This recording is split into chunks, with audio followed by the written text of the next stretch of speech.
হাগলু tricks use করে গাড়ির ভিতরে চলে আসলাম। এই সিজনে যারা যারা গ্র্যান্ডমাস্টার পুশ করতে যাচ্ছেন তাদের জন্য এই ট্রিক্সটি খুবই হেল্পফুল হবে। ট্রিক্সটি করার জন্য সবার প্রথমে লোড আউটে নিতে হবে সাপ্লাই ক্রিয়েট, তারপর ম্যাচ স্টার্ট করবেন এবং ম্যাপের উপরে দেখতে পারবেন একটা বক্সের আইকন দেওয়া আছে, ওইখানে আপনি ল্যান্ডিং করবেন। এই সাপ্লাই বক্সটি ওপেন করলে আপনি পেয়ে যাবেন একটি মিনি লঞ্চ প্যাড এবং 3 লেভেলের বেস্ট হেলমেট প্লাস একটি গান। এই সাপ্লাই বক্স আমি সবসময় লোড আউট হিসেবে ইউজ করি, কারণ এটা প্রতিবার ওপেন করাতে 600 টোকেন করে মিলে এবং এটা যতবার খুশি ততবার গেমের মধ্যে ওপেন করা যায়। এই যে চলে আসছি আমার সাপ্লাই বক্সের কাছে, এখন এটা আমি ল্যান্ডিং করার পরই ওপেন করব। সাপ্লাই বক্সটি ওপেন করার পরই আমাকে একে এবং একটি mini launch pad plus 600 token দিয়ে দেওয়া হয়েছে। এখন ট্রিক্সটি অ্যাপ্লাই করার জন্য চলে আসবেন মেলে, আসার পরে এখানে এই গাড়ির পিছনে একটি মিনি লঞ্চ প্যাড লাগাই দিবেন। এখন এই লঞ্চ প্যাডের কাছে গিয়ে ইউজ বাটনে ক্লিক করে আপনি এক্সিট বাটনে ক্লিক করে দিবেন। তবে তাড়াহুড়া করার কোনো প্রয়োজন নেই এবং আশেপাশে কোনো এনিমি আছে কিনা একটু খেয়াল করে নেবেন। এখানে বসে থেকে আপনার ইচ্ছা মতোই র্যাঙ্ক পুশ করে নিতে পারবেন এবং পাশে বেন্ডিং মেশিন থাকায় ওইখানে এনিমি আসলে যে কোনো সময় বের হয়ে মেরে দিতে পারবেন। আপনি চাইলেই এই ট্রিক্সটা অ্যাপ্লাই করতে পারবেন, কিন্তু এটা অলস মানুষের জন্য নয়। যারা ভাবছেন ভাই বসে থেকে কি আর গ্র্যান্ডমাস্টার যাওয়া যায়, আমি বলবো হ্যাঁ ভাই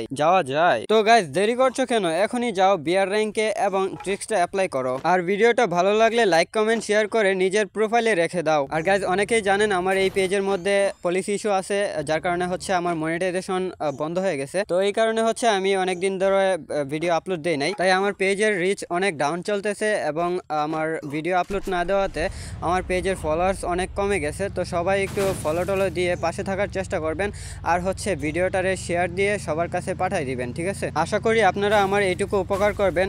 আর সবাই ভালো থাকবেন, সুস্থ থাকবেন। আল্লাহ হাফেজ।